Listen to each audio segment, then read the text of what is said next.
Équateur Mambenga en général, pays ya Mbandaka en particulier, sango oyo eza penza ya bino. CAA, Compagnie Africaine d'Aviation, Mokondi Mpefumu ya Mapata, azongi selibino bavol na ye na ba destination ya Kinshasa Mbandaka Kinshasa, Kinshasa Kindu Kinshasa, nyonso eza kosalema na Airbus A320, ba destination ya boye, okokutango place mosusu te, kaka na CAA, Compagnie d'Aviation oyo ba Congolais balova, à partir déjà il y a le 19 décembre 2022 kwenda vutuka Mbandaka na Kindu kokende yango ekomineti na sima ya ndako à travers reprise ya bavol kitoko oyo. CAA, facilitateur ya bana Congo, Mosungi, aboya ba Congolais balela. CAA, balinga kamboka boete, vous êtes trop amoureuse du pays. Nazana sango makasi tango na télé makalibosa la poste télévision na mino pour représenter Info Lingala journal ya peuple pour na peuple to fongoli ya jeudi 2 février pour na hotel Sabino Ndenge jeudi 2 février wana na stade des martyrs nde ezalaki rendez-vous ya pape François Elongo na bilenge et pa yuapi pape asengaki na bango baloba non na oyo etali bongo corruption héritier mapindemi azaki puna na compte Info Lingala. Jeudi 2 février, stade de martyr de la Pentecôte, ezalaki akoyinda na ndenge akosakana te ba jeune catéchiste pe ba ilenge ba utaki bisika na bisika ba envahissaki stade de martyr de la Pentecôte déjà kobanda na tongo pona ko assister na deuxième messe papale na ville ya Kinshasa, capitale ya République démocratique du Congo, oyo ezalaki présidé et pa ya pape François oyo akitaki na République démocratique du Congo depuis mardi 31 janvier 2023.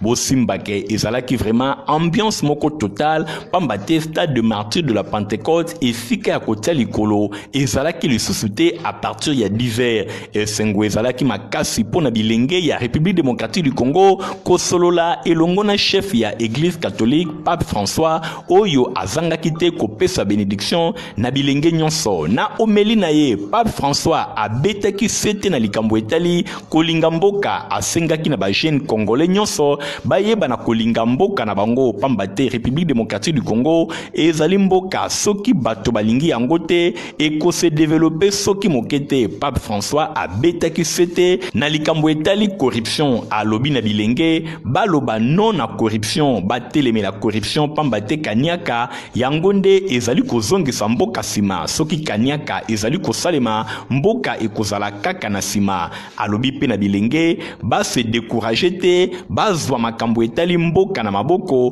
pona koluka ko développer mboka République démocratique du Congo. Message ya pape ezalaki vraiment capté 5 sur 5 pambate bilenge nyonso batondisamaki na sengo koyoka message ya pape François na mabele ya République démocratique du Congo oyo ezali eloko ekomelaka génération nyonso te loyembo mabina ezalaki vraiment au rendez-vous bilenge ya République démocratique du Congo ba se sentir honoré balobi bazali béni na message pe na visite ya pape François na République démocratique du Congo oyo ezali eloko moko ya motuya. Pape François a présidé Kimes Moko Monene mercredi 1er février na aérodrome Yandolo et pas yuapi plus d'un million ya ba fidèles ba se présenter ki kuna ndenge héritier mapindemi à tel sibino. Sainte messe papale ezalaki célébré mercredi na site ya aérodrome Yandolo ba promesse na yango ezalaki vraiment tenu au regard ya ferveur pe mobilisation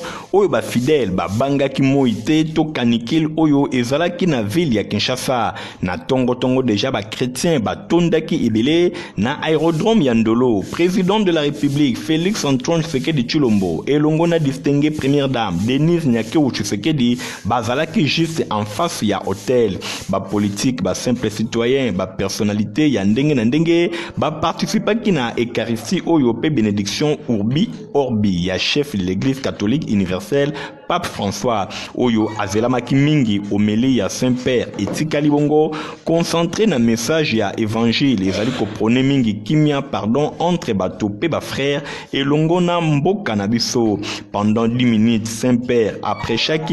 kimia réconciliation pe a invité ki ba congolais nyonso baeba na kozala bato ya kimia aménagé pour na ko contenir plus d'1 million ya fidèles aérodrome ya Ndolo etenaki ba promesse na yango pour na o etali mobilisation populaire par ba milliers ba fidèles ya Kinshasa pe baeba utaki na ba province pe ba pays nyonso oyo bayaki ba envahissaki site ya Ndolo kobana na première heure ya matinée encadré dans la différentes zones ba chrétiens batikalaki vraiment disciplinés ata incident mon côté ezalaki décrié grâce na appui ya 9000 jeunes catholiques volontaires oyo ba se manifestaki bosimba ke messe papale oyo ezalaki célébré na rite congolais yango elekaki na grande tranquillité ezali Paris logistique moko réussi pour na organisateur ya gestion ya impressionnante foule oyo motif ya fierté pour na chef de l'État Félix Antoine Tshisekedi Tshilombo oyo asengaki na ba congolais ba réserver accueil moko chaleureux et pas ya pape oyo akomi na République démocratique du Congo pour na mbala ya liboso messe ya Ndolo etikali événement moko munene en caractère religieux na terme ya affluence oyo et connaître na Afrique. Na masomo mususu bosimba ke première dame ya République démocratique du Congo Denise Nyakero Tshisekedi a inauguré lundi 30 janvier 2023 centre d'encadrement Elikia ya mwasi ya madame Benoît Muzitu Muyaya centre oyo ezali na vocation ya kozongisa espoir na ba jeune fille ba femme oyo bazali marginalisée ndenge Stéphanas Kande Nathalie Kaila batali sibino. Ezwaki maloba distinguée première dame Denise Nyakero Tshisekedi abandaki nano na ko encourager initiatrice ya projet oyo ezali en faveur ya mwasi pe alaki soutien na ye pona ko faire avancer centre oyo Elikia ya mwasi nalingaka ba initiative ya boye oyo surtout ezali ko encourager mwasi pe kopesa mwasi espoir ya sika bozala surke bokozala toujours na soutien nanga pambate initiative na bino ezali ko répondre na vision nanga wana ezalaki maloba ya Denise Nyakero Tshisekedi épouse ya chef de l'État liboso ya ba maman ya bandalunga o bayeki ebele pona ko soutenir présidente na bango Benoît Muzitu Muyaya na ngambu na ye initiatrice ya centre Elikia ya mwasi a remercié chaleureusement première dame Denise Nyakero Tshisekedi pona soutien na ye parrainage na ye na projet oyo mingi présence na ye na kotala ba occupation na ye ebele. Merci maman alobaki yango na ba émotion ebele azalaki pe reconnaissante et pas ya madame Antoinette Kipulu ministre ya formation professionnelle pona implication na ye atangaki pe ba kombo ya ONG Hope for Handicap oyo azali responsable ndenge ba répondre projet oyo possible. Benoît Muzitu Muyaya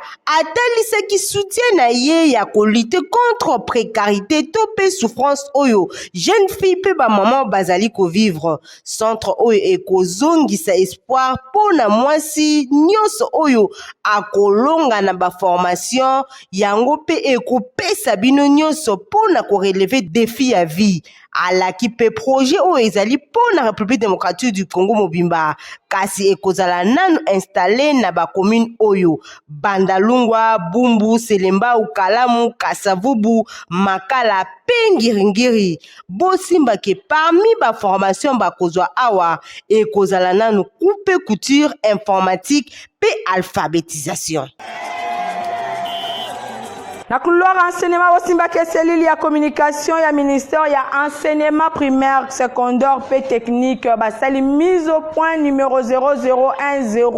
D/Selcom relative na appel ya ba fonds oyo ezalaki lancé et pas ya artiste Fally Ipupa pour la classe ya RDC na faveur ya République démocratique du Congo Stéphanas Kande héritier Mapinem. Selil ya communication ya ministère ya enseignement primaire, secondaire pe technique, bayambaki pe batangaki correspondance ya madame secrétaire général ya enseignement primaire, secondaire pe technique pour une instruction formelle na matière ya partenariat éducatif na sous-secteur ya EPST. Ezalaki adressé na ba directeur provinciaux nyonso ya EPST na République démocratique du Congo. Pe réaction ya fondation Fali pour pana correspondance na bango, ezalaki bongo rédigé na légèreté makasi. Kutu asalaki ataba effort mokote pour na koza na même diapason na ba texte légaux oyo ezali corrigé sous secteur oyo kokende tina kosenga excuse publique nzokande d'instruction oyo ezalaki évoqué pe ezalaki exploité na ba média boye pesamaki kaka na ba collaborateur ya province yango wana cellule ya communication ya EPST ba pesi ba précision oyo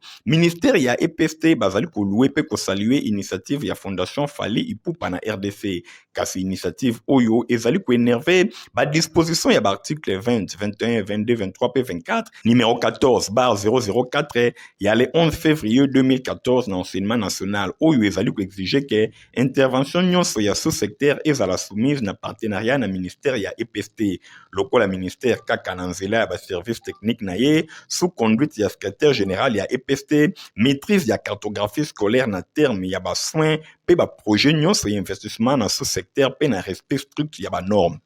Honorable Nero Mbungu azalaki dimanche 22 janvier na paroisse la résurrection ya 18e communauté évangélique de l'Alliance au Congo ya ECC pa wapi Honorable Nero Mbungu yende ateyaki en tant qu'évangéliste itinérant reportage signé à Héritier Mapinde. Paroisse La Résurrection, il y a 18e communauté évangélique de l'Alliance au Congo, district ecclésiastique Yakin Centre, Nde et Yambaki, honorable Nero Mbungu, évangéliste itinérant, Fumwabanga Moyo, Tangu Akomaki na paroisse Oyo na commune ya Kisenso, et Zalaki et Sengo Makasi, Ayambamaki na numéro 1 ya paroisse, Pasteur Ngimbi, Oyo ba cérémonie ya ndenge na ndenge Tangu Elekaki, et Yaki Moma ya prédication, l'homme du peuple Fumwabanga Moyo, Ateyaki kolobake molimo ezana nguya penzoto ezana bulembu abandaki na livre ya Matthieu chapitre 26 verset 41 pona kolobake esengeli bo veiller pe bo prier pona kokuya na masengemi ate esprit ezali disposé kasi nzoto ezali faible ateyaki pe na Galates chapitre 5 verset 19 tina 21 pona kolobake misala ya nzoto ezali misala oyo ezali kokitisa mutu ndakisa impudicité idolâtrie jalousie querelle pe bongo na bongo alobi ke baye nyonso bazali kosala misala ya nzoto bakomona bokonzi ya nzambe te kasi misala ya molimo yango nde ezali komatisa moto lokola kimia patience fidélité douceur pe misusu nde na occasion évangéliste itinérant Nero Mbungu Fumwabanga Moyo akabolaki pe maputa epai ya bamama nyonso ya paroisse oyo pe basi oyo bazali nzinga ya paroisse bango nyonso bazwaki maputa pe basepelaki na papa Nero Mbungu banda na botama nanu na mona te mutu ateya biso liloba nzambe boye lokola papa Nero Mbungu ba député bele balekana nana yoka liloba nzambe kitoko boye te na sepeli na esengo ya Nero Mbungu alatisi ngai nazana esengo esengo na tondi na ngo banda ba député bayana ba mboka bakosa tika ba lifa ba demi ba sensa be papa oyo asali volontaire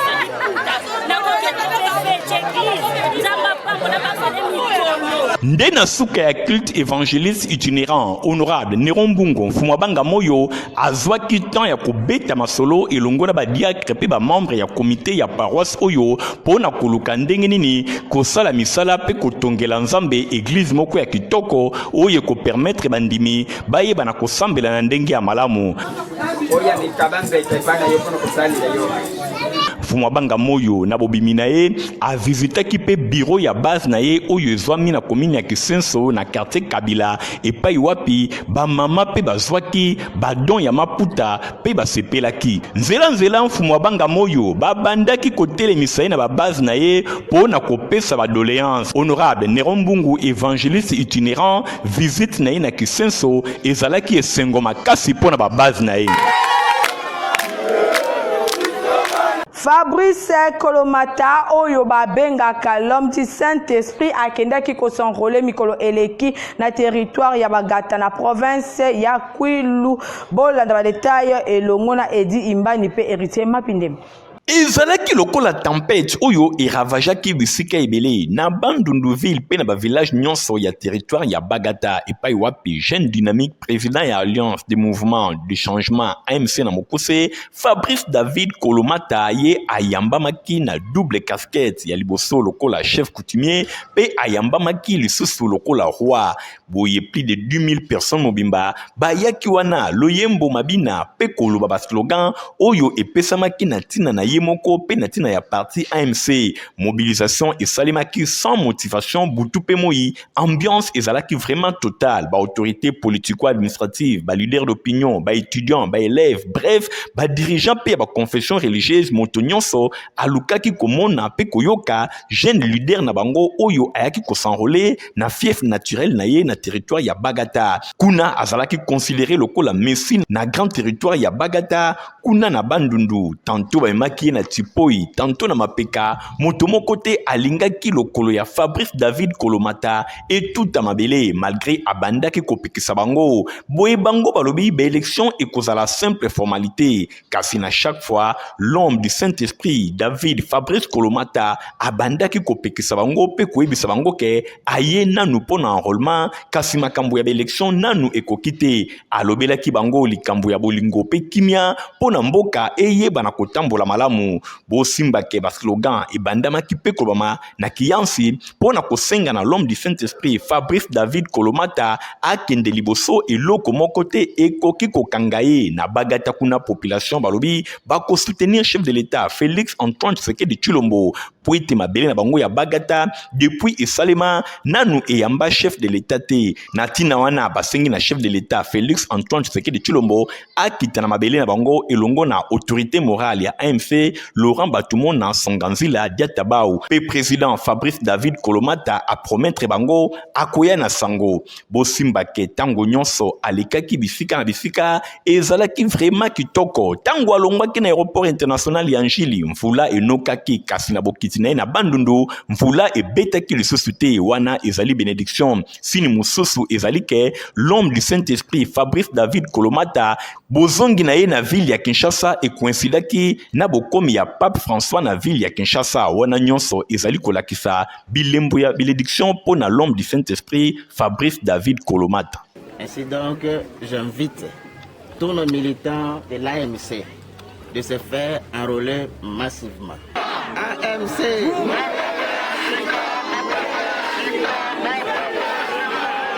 Honorable Paul Bindu Musambali akendaki ko assister ba ebanso bazokaki mokolo oyo akendaki ko s'enrôler pamba te foule elekaki vraiment makasi ba détails signé ya Francis Kanzaloko kapé Michael Bristoto. Badongolo miso basuki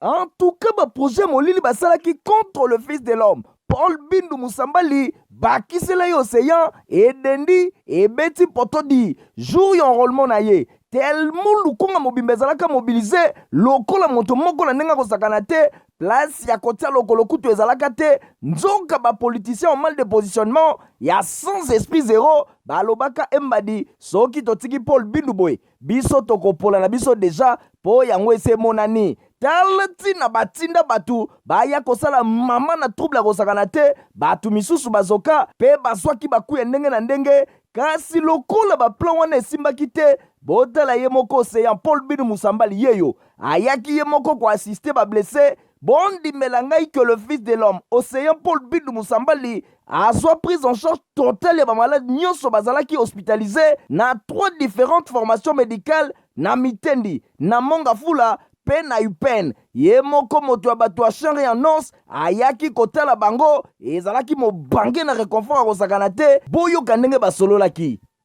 toke evolution eza kitoko makasi lelo nde natelemaki tokendaki examen ya scanner bakotinga scanner na 16h nde tozwa résultat mais en tout cas papa wana bato bazali bana baoloba toyebi ke mokili eza mpona koloba mais papa azozwa soin kitoko banda ne bandeti na suka hôpital atindaki biso hôpital ya kitoko ozozwa biso na soin kitoko bakisa kitoko papa pa ozozwa biso soin ya kolia makambo tu kitoko ayuti mpe koya kotala biso ye moko kutu. Toujours combattu mais jamais abattu. Likopa na bidu eza léger, eza pepele nzinzi. Ma papa po Paul Bindu Musambali esi apikama deja lukunga mobimba d'accord na ye na ndenge kozakana te pona motema na ye boboto papa eba papa social na bango nyonso océan omeki ozindi. Maître Yannick Lutunu Lukubika yepe na ngambo na azo sensibiliser bana nyonso tu ya funa po bakende ko s'enrôler. Nathalie Kaila Igor Nsingi. Bana ya Kalamu en particulier pe ya funa en général balingaki kolekisa événement oyo boye te bayaki ebele ndenge bozali komona na bilili mpona koakompanye moto na bango Maître Yannick Lutunu Lukubika oyo alingaki kokende kosanrole masolo ebandaki na couloir Madiakoko bango nyonso direction avenue du stade baye na boulevard Swendwe pe bayaki kosukisa carnaval na bango na Imka wapespai ezalaki centre d'inscription oyo Maître Yannick Lutunu Lukubika akitaki pona kokende ko remplir ba formalité na ye pe kozwa carte de lecteur na ye tango akomaki a remplir ba formalité nyonso pe azwi carte de lecteur na ye alobi boye na micro ya Info Lingala ngaki bino ba bandrole mataki bipai na bipai po tokende ko se faire enrôler. Lokola Seni a poussé enrôlement le 24 février, Maître Yannick Lutunu Lukubika a invité Bana Yafuna va continuer kozwa ba carte de lecteur oyo bazuite. Message ezali na ngonga oyo toko senga na bayi kinwa nyonso to esika bazali précisément bande ko na biso ya district ya Funa mikolo uti koleka wa uta mokolo ya le 23 janvier au tozali mokonzi aseni Denis Kadima azwaki communiqué pour na ko informer biso ete babakiseli biso lisusu 1 mois pour na kokende ko se faire enrôler ya pas ezali ete na 100% au Seigneur zaki kozela biso to s'enrôler kaka 37%. Bande konangai bana funa soki tozali solo na posa ya ko changer façon na biso ya kosala makambo pe ko changer ba ko kamba biso et sengeli na biso to kende pour se faire enrôler massivement. Kovanda nanda kute kende kozwa carte de lecteur na yo Maître Yannick Lutunu Lukubika véritable mwana funa aye na ba idéologie ya sika pe vision ya ko défendre population. Nanga monepe honorable Fidèle Likinda a tongi ba bâtiment moderne pona territoire ya Inkela remise na yango et salemaki mikolo elekibo na ba détail elongo na Christian Kiange Beni. Banzembo oyo pe mabina nde population ya territoire ya Ikela na province ya Chwapa bayambaki bâtiment administratif moderne ya sika oyo etongami na honorable Fidèle Likinda Bolome Lenge ezalaki bongo na présence ya gouverneur ya Chwapa Pancras Bongonkoi ba sénateur administrateur ya territoire pe baeli nationaux baeli provinciaux ba autorité coutumière ba notable ya Ikela pe batu ya ndenge na ndenge. Maître Victor Likoke, représentant personnel ya honorable Fidèle Likinda, nde azwaki maloba liboso ya population oyo bayaki ebele ona circonstance pe alobaki boy. Na kombo ya honorable Likinda empêché ya liboso atombeli bino bana Ikela mbote ondimi yango alobi na bino lisusu ke atombeli bino ba remerciement na ye kombo ya honorable Likinda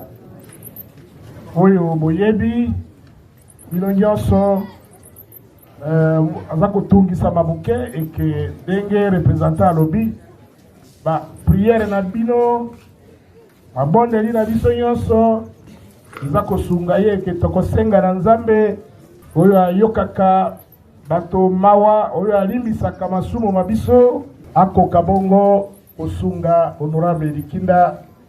na mwa mikakatano azali na yango. population ya territoire ya Ikela ba bénéficiaire ya liboso ba yaki vraiment ebele bango nyonso na 5 secteurs mobimba pe ba talisa ki reconnaissance na bango envers honorable Likinda pe ba senga ki na nzambe ayeba na kosunga honorable Likinda ayeba na kozonga noki na palais du peuple ona kokoba kolobela bango tozana ngo ya kosepela mingi komana evenema oyo honorable Fidel Likinda saleli kotelemela amela biki amela bikatela okay merci akozwa manda mosusu papa Likinda tomoni otongeli biso territoire kitoko osepeli na yo totondi o mingi nala kosai na territoire opesa pe juge chevalier santo nzambe abakisela yokono ya kobakisa ndena sima gouverneur ya Chwapa Pancras Boongonkoi apesaki ba clé epai ya administrateur ya territoire ya Ikela pe asengaki na bango babatela bâtiment oyo malamu esengo ezalaki vraiment na bilongi ya population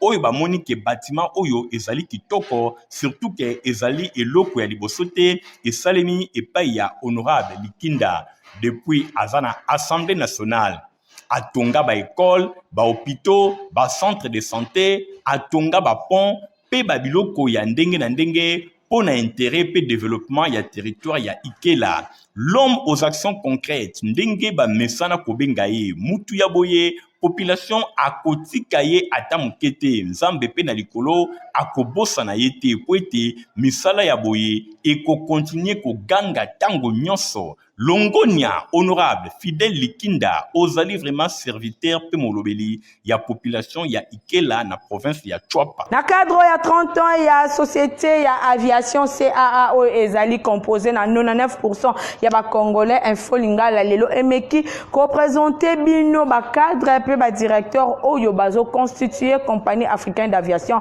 CAA na mokuse. Tolobaki na bino ke personnel ya CAA 99% bazali bongo ba congolais pe ba congolais oyo bazali na ba direction nyonso bazali ko occuper ba poste nyonso lelo to okende plus na domaine technique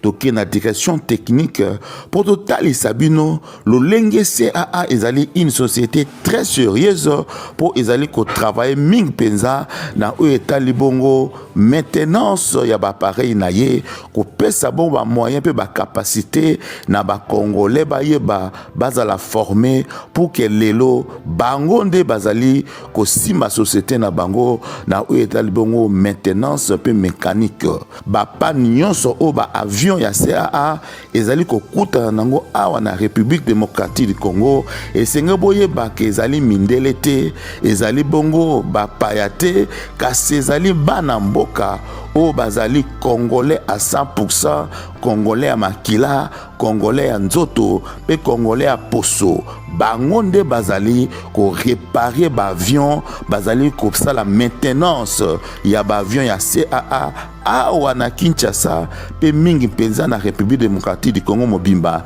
bisika nyonso oyo avion ya CAA ekoki kozwama pe zoi problème boyeba ke dépannage ezali lelo po bana mboka ba maîtriser bongo technologie ya ba avion nyonso o CAA azui nazali epai la CAA kobanda mibu 1995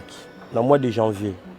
tango nga na kotaki na CAA nazalaki na poste ya kolandela biloko nyonso tali cabine ya avion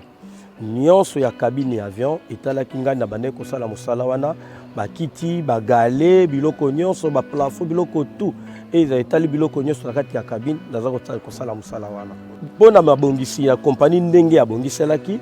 na ndenge bande kopesa ba formation na ba avion oyo nyonso tobandaki kozala na yango tobandaki kolanda malembe tobandaki kozwa pe mikanda na biso ya bolongi ya mikumba oyo nyonso bateste oyo tobandaki kosala soki osali teste olongi na mokuru wana ale ozali komata malembe na batype na baavion oyo CA abandaki kozwa ti lelo tokomi na baavion ya minene lokola ngunduka oyo babengi 330 Airbus nde lelo tokomi kosala na yango lelo oyo nazali kosala lokola mécanicien cabine pe nazali kosala lokola mécanicien avion pe nazali kosala mokumba ya superviseur en ligne bon superviseur en ligne ezali moto azali kotala baavion oyo ezali kokende kozala kobongisa avion nyonso ezali kopumbwa avion ezali kolandelaka yango mpona kotia ke ezala malamu mpe na sécurité na misala nyonso oyo ekoki kosengama oyo ezali kobima na libanda ya mosala ya kopumbwa par rapport à CAA na ongai na kokoloba na cadre de formation na cadre de bongisi nyonso na cadre de formation pe mabongisi nyonso CAA atie yango na liboso puisque ba congolais nyonso bali ko pombwa na mpepo ya CAA bazala siré bazala sécurité puisque formation biso to zui ezali pone te bato nyonso ba mata na mpepo ya CAA ba mata na ndenge sengeli bazala sir ke bana mboka o bali ko sala musala ezali kaka te ba mususu ba paya bana mboka na formation bazui ba komi capable to ba longete ba ko sala misala na ndenge o esengeli to ba sepela bazala malamu nyonso boza komona confort sécurité assurance oyo CAA pesaka na baavion na ye ezali bongo de bacongolais nde bazali kosala bongo mosala ya maintenance mpe ya technique mpe korepare baavion nyonso awa na République démocratique du Congo. En tout cas CAA moka koswa félicitations na oyo ozali kosala par rapport ya bacongolais mpe par rapport ya évolution ya société oyo lelo ezali lisusu neloka ko prouver te pour ba congolais nyonso ba comprendre CAA azali bongo mokonzi ya mapata na République démocratique du Congo. Dans la communication écologique moko a bonanda lecture nango.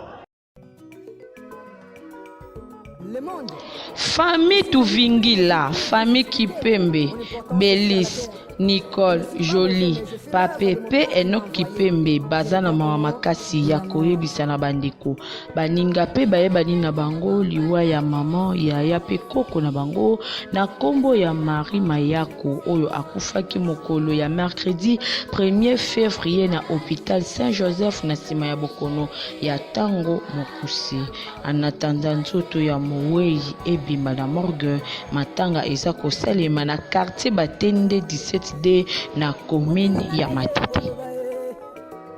Et là, on est dans le journal, et puis le peuple yango et comme il a sous 14 ans, na page rose, beaucoup de peuple tout souhaité. Heureux anniversaire na moi na maye les alibongo anovi okomba kunga oya botama lelo tika nzambe afongolelo ba porte pe okola toujours na se ya makolo na famille kunga mobimba tomoni bongo papa Micho tomoni bongo mama Noela bango nyonso basangani batombelio heureux anniversaire moi na mayele anovi okomba kunga.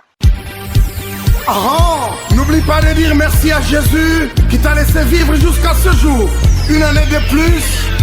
pas fait ta caca. Bon, ce soir le journal, pour la peuple yango comme na suka merci na Nathalie Kaila Kapenda pour na édition Oyo okumbela kibiso na sima caméra tozala ki na Igor Tingi montage simama ki na Fabrice Lundombi journal pour na peuple zaka supervisé pa na moko héritier mapine mpe coordonné et pa Stéphane Skande bande koboti kala malamu. Au revoir. Et lisusu bana Équateur Mambenga en général pe ya Mbandaka en particulier sango oyo eza penza ya bino CAA compagnie africaine d'aviation mokondi mpe fumu ya mapata azongiseli bino bavol na ye na ba destination ya Kinshasa Mbandaka Kinshasa Kindu Kinshasa nyonso eza kosalema na Airbus A320 ba destination ya boye okokutango place mosusu te kaka na CAA compagnie d'aviation oyo ba congolais balova à partir déjà ya le 19 décembre 2022